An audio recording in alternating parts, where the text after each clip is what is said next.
सारीच केल्ली आणि ताका गुरुकुलान पेटयतली.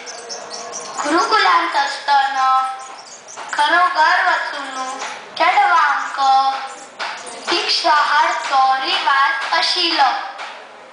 एक दिवस शंकराचार्य एक पांचशील घार येता.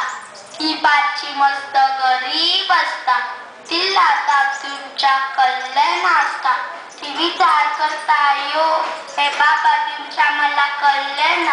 नंतर ती उगडास येता की तिला एक आम्रका फळ असता.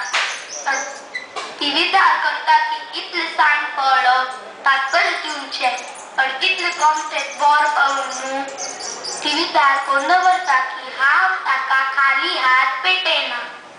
तर ती ताकते आम्रका फळ मोगान दिता. शंकराचार्य खुश जाता. कलाक मेळ्ळी. इतले गरीब जावन सुद्धा ताकले तरी तर दिल नवे आणि आपणाला असण्यासाठी ताक दिल नवे. तर तो डोळे बंद करून लक्ष्मी देवी प्रार्थना करता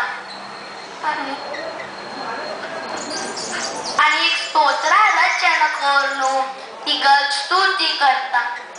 ती पांचशी गल गरिबी वचो, ती सुखी जावो त्याच खातीर तो प्रार्थना करता. आणि एक व्हड चमत्कार जाता.